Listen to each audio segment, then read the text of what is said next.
Hey there, you beautiful noodles, and welcome back to my channel. My name is Kalieha if you're new, and if you are new, on Mondays I do Music Monday videos. Walk into the room and I feel the stares. You're wondering if the talent claimed is really here. Now, as you can tell by the title, today we are talking Summer Walker and the art of album sequencing. Now, this is something that I'm actually extremely, I don't know if I want to say passionate about, but this is something that I'm really interested in because when I did my last EP, my goal was to have you be able to listen to it and hear a story. And that's when I realized that what I was trying to do was make sure that I had the correct album or EP sequencing. Trying to make sure it sounded right and it was going in a good order. Now, what Summer did was amazing, y'all. And I really just want to talk about it with you really quickly. It's not gonna be quick. I lied. I just want to talk to you about it. So let's get into it. Okay, so let's start with Bitter.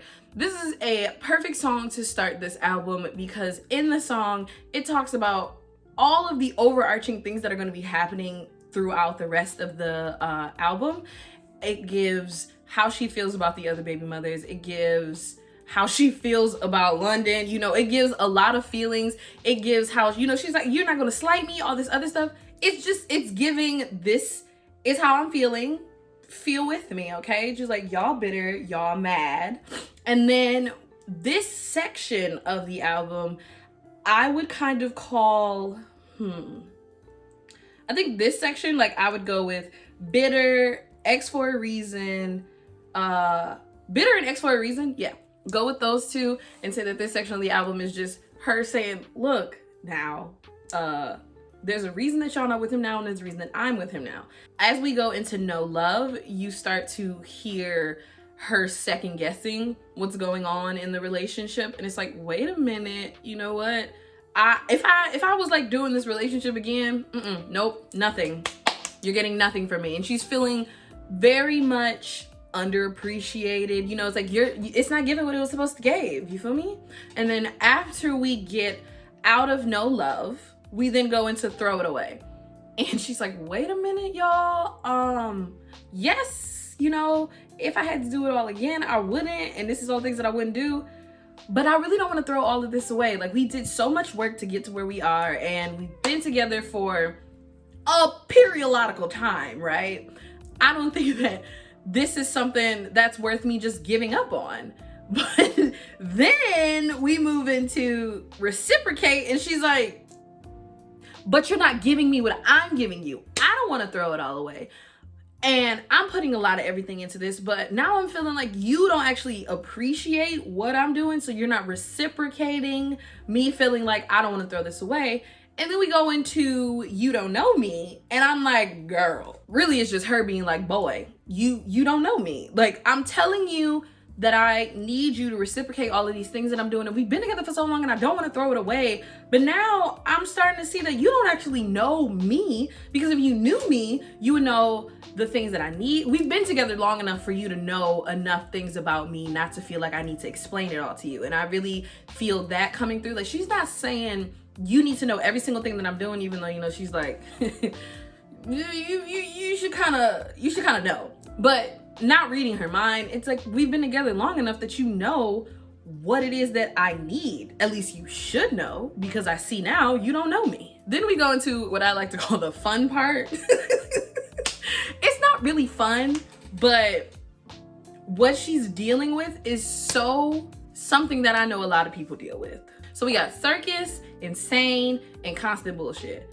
Y'all, okay, Circus, you know, she's like, all right, I'm running around trying to find you. Like, what's going on? I don't like this, but, you know, it feels like a circus, you know, running around, chasing you down. Like, y'all, she running after him, and then he running after her, and all of this stuff is going on in public. And it's like, we need to chill. And then we go into Insane. And to me, I feel like in Insane, you know, she's going, you know, you say you see things when you on DMT, but I see the same thing when I go to sleep. It's like her intuition is telling her that something's going on, but then she may be being gaslit into like, bro, no, none of that's happening. Like, why are you acting like this? Why are you, you know, pretending like all of this stuff is happening? Like, that's kind of where I see Insane going. And then we get into Constant Bullshit, and she's like, look, I know I'm not insane, all of this stuff that keeps happening constantly happens. So what's up with all this constant bullshit? Now we get to more of, okay, with switching nigga out, she's like, listen, usually if I was going through this with somebody else, I'm done, finito, like it's over. I'm going to take you and I'm going to switch you with another nigga. Like, it's that simple. But now I'm like, oh man, bro. Okay, look, remember when I said I didn't want to throw it all away? I'm feeling like that again. Like, I can't really switch you out. I actually like you. Love? Possibly. But like, I'm not trying to let you go, Mr. Man. But then when we go into unloyal, it's like, okay, I done figured it out. It's too much going on. Like, even though I wouldn't want to switch you out with another nigga, I'm now feeling like I need to. Because, you call it what you want, you know? Like, I guess I'm unloyal. I guess I'm untrue, right? Like, I guess me not being a quote-unquote ride or die, whatever. I guess it's just bad. It's just, it's the tits. I don't know. I just wanted to say that. It's the tits. Now, of course, the toxic section with closure and toxic, respectively. Closure is funny to me because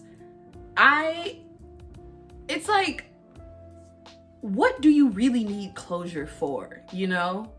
And it's interesting throughout the whole song, she's like, okay, I said I need closure, but every time I get closure, I get closer to you. So it's like, in my mind, I'm thinking she's going, okay, I do want closure and I do want to feel like this is all done and this chapter is done.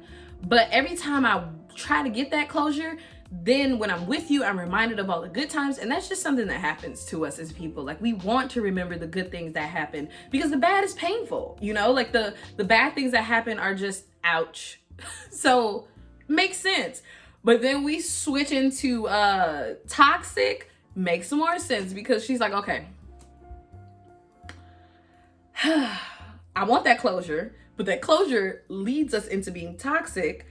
And afterwards, I'm being toxic, you know, all of your exes, you know, they like, all right, wait a minute, we can't let her go back to that right there. See? So we switch into that right there. And I personally love that right there. Like, that's a good one. And how it switches into screwing makes so much sense because we went from toxic, like we talking about, okay, look, our whole relationship is toxic. Every time I try to get closure from you, like we just end up being back together. And then like, I'm coming back to see you. And I know you, old dude talk about you deleted your call log, Mr. Man. Like, we're both doing things that we know we shouldn't be doing. This closure is leading to us being toxic. And now everybody, your exes and anybody that you might be with now is like, you can't go back to that right there. But she like, listen here, baby, we be screwing. Okay, we really be screwing. And I was like, whoo, Summer, you got Omarion here, my God. Like, you really knew what you were doing. Like, you did it, and I thank you. Anyways, back to what we were talking about. Now that, you know, you try to get that closure, y'all ended up screwing, we get into, you know, broken promises. Now, with broken promises, it's interesting because I feel like this is a recap of everything that happened. So she's saying, okay, look, all of these things went on and I was really listening to you. Like, all of the words that you gave me, I trusted you. I believed you. Whatever you said was what was.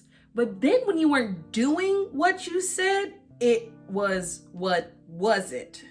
That was terrible. Whatever, I'm keeping it. So she's finally realizing that we're going back and forth and we're doing all of these things, you know, like we toxic and we got this circus going on. We running back and forth to get each other. And it's like, wait a minute, you really been breaking your promises this entire time. Like, you really have not listened to me. You don't know me. You don't know what I want. And it's like, wait a minute. I'm finally understanding what everybody else was telling me. And, you know, it sucks because you do have to go through things to get over things, you know, so she's still over it. All right? Miss Mamas is over it. And she's still over it, okay? She went through this session of learning, and even in the, like, Apple Music notes, she says, take this as a lesson. Learn from me. And that's the best thing that you can take from this, especially as we move into session 33, because let me tell y'all how I cried listening to session 33. Like, I felt so bad for her, even though when you listen to Broken Promises, she's talking about how everybody told me and I should have known and blah, blah, blah. We're human, okay? As soon as we start putting all this blame and stuff on ourselves, like, dang, I should have known, and I should have did this, that, and the third. Like, that's not fair to yourself, you know? So when she goes through and does session 33, it's so refreshing to hear her saying, you know, like, a house is not a home when no one's there. So should I leave because no one's here? And it's finally her stepping into it, like, look, I've done all these things with you. You know, like, I done went through this litany of mess. And I'm really, you know, seeing myself and seeing that I'm not happy. I was having fun, and, you know, we had good times, a lot of bad times. And as I'm looking at the overarching of it, this isn't good for me. So should I leave because no one's here? Fourth baby mama is, I shouldn't laugh, but that first line, first I want to start with your mama, she should have whooped your ass. I don't know really what to say about that part, because a lot of mothers really need to check their sons.